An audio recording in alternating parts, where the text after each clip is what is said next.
From Hollywood, it's time now for... Johnny Dollar. This is Don Taylor down at Tri-State, Johnny. Hello, Don. Happy New Year. Belated, of course. Same to you, Johnny. Listen, would you like to come over to my office and meet a pretty girl? Sure. Is she interesting? Very. As a matter of fact, she just told me the most interesting thing I've ever heard. Oh, what's that? She just told me that she was dead.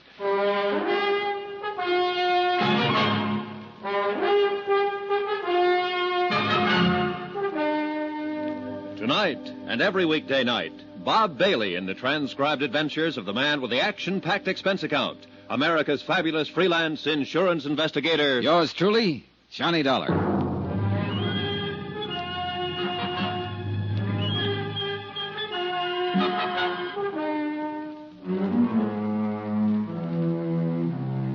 Expense account submitted by Special Investigator Johnny Dollar to Tri-State Insurance Underwriters, International Building, Hartford, Connecticut. The following is an accounting of expenditures during my investigation of the McClain matter.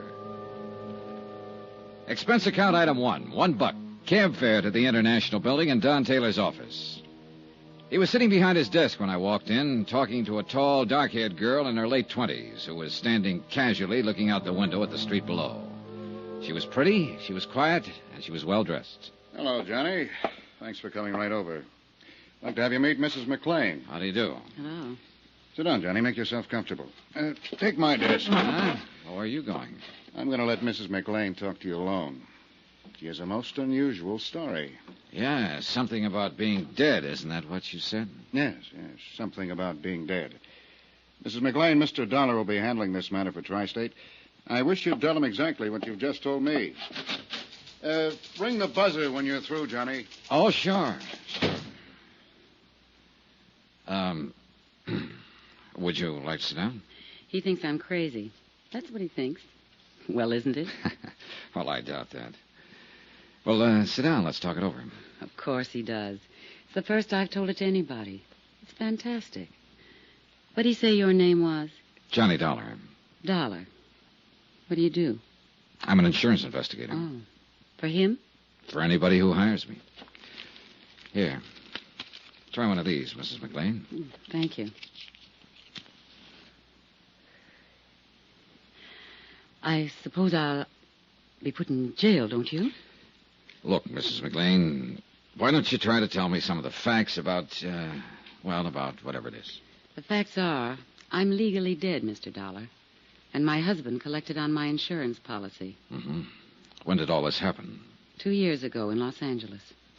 How much money did your husband collect on your insurance policy? $10,000. Where is your husband? In Los Angeles. I suppose you tell me how it worked, Mrs. McClain. My husband's a doctor, Mr. Dollar.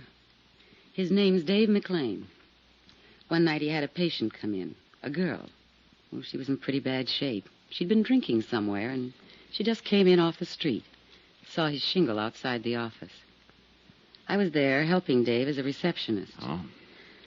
Dave took her into one of the examining rooms to see what the matter was. She had a heart attack. She died on the table. Well, there was nothing he could do for her. Nothing anybody could do for her. Mm-hmm.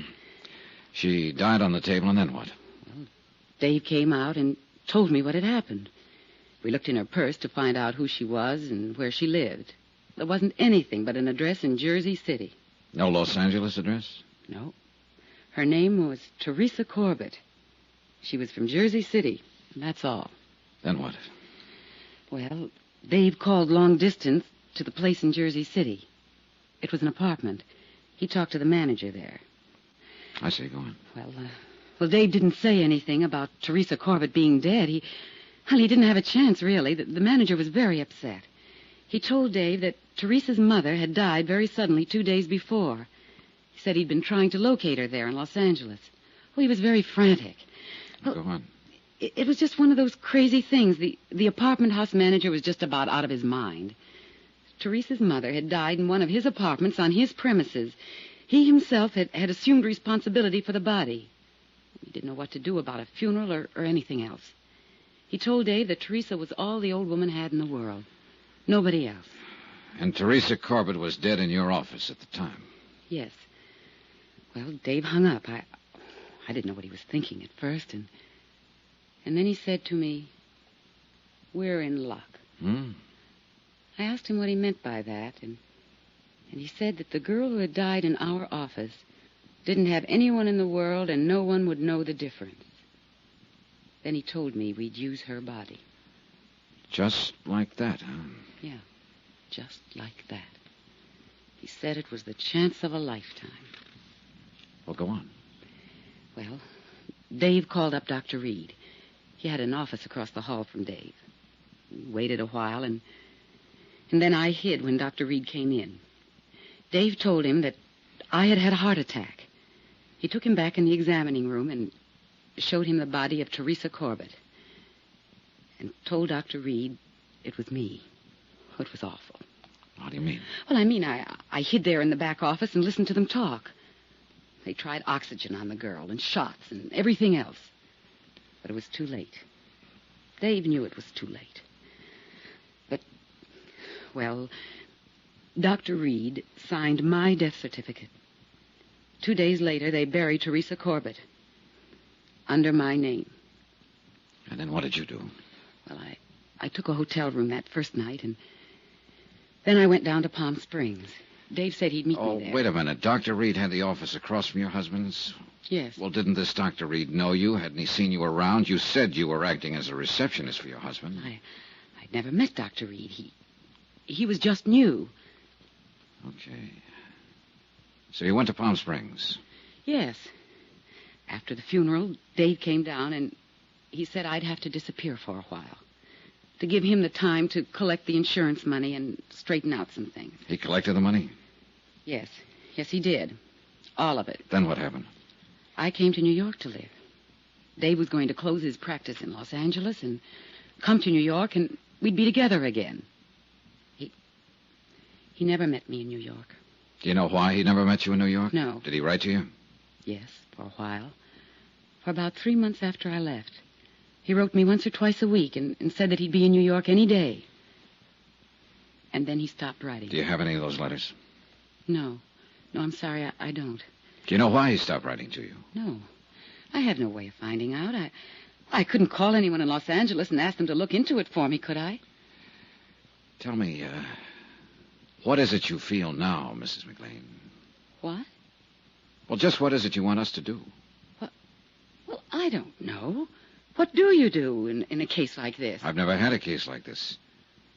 Why did you come to us? Well, I've had this thing on my mind almost 2 years. It was wrong to begin with. It's wrong now. I suppose it's because this insurance company was wronged mostly. My husband and I cheated them out of $10,000.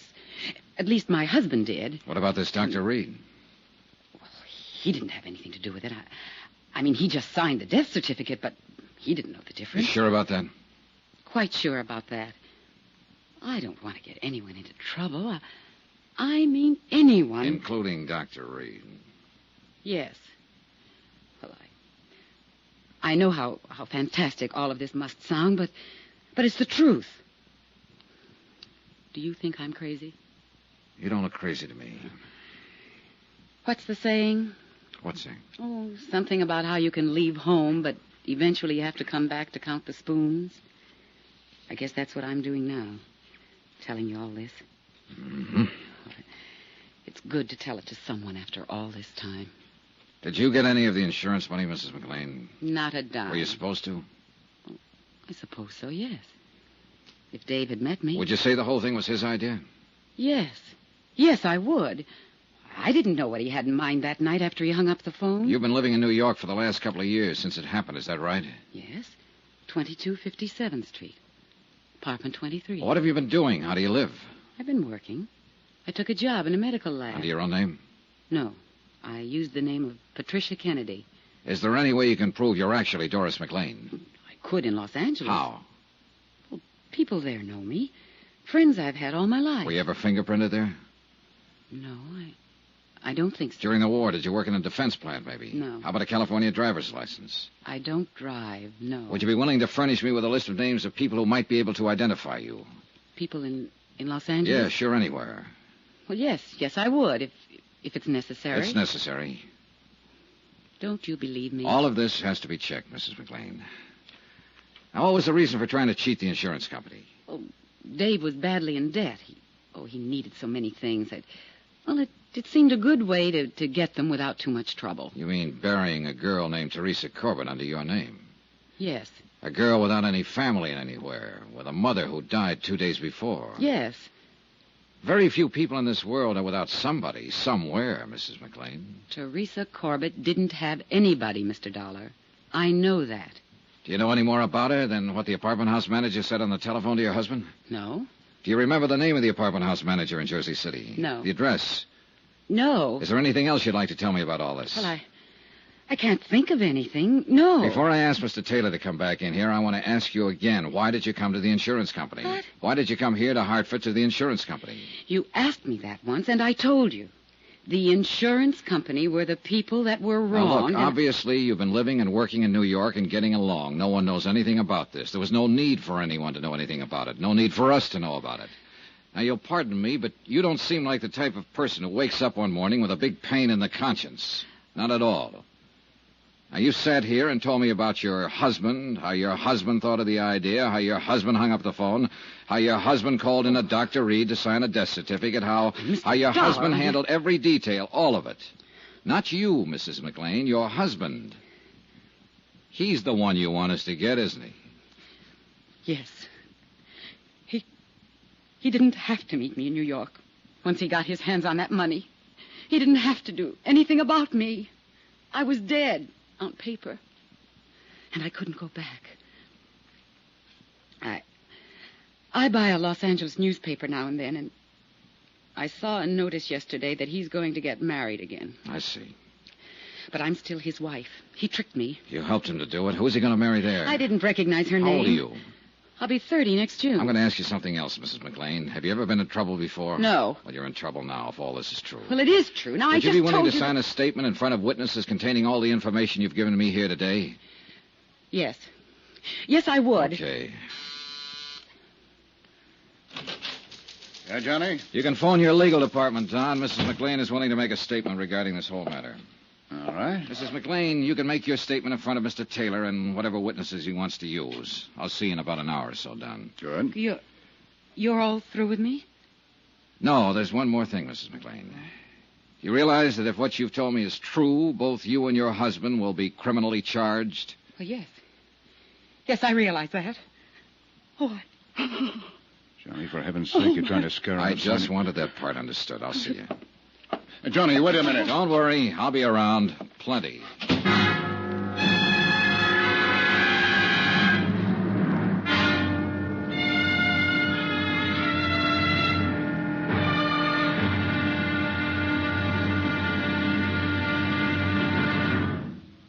Now, here's our star to tell you about tomorrow's intriguing episode of this week's story. Tomorrow, some well-thought-out lies, well, believe it or not, they come true.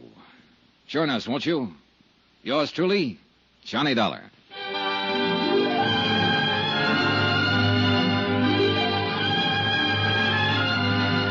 Yours truly, Johnny Dollar, starring Bob Bailey, is transcribed in Hollywood. Written by John Dawson. It is produced and directed by Jack Johnstone. Be sure to join us tomorrow night, same time and station, for the next exciting episode of Yours truly, Johnny Dollar. Roy Rowan speaking.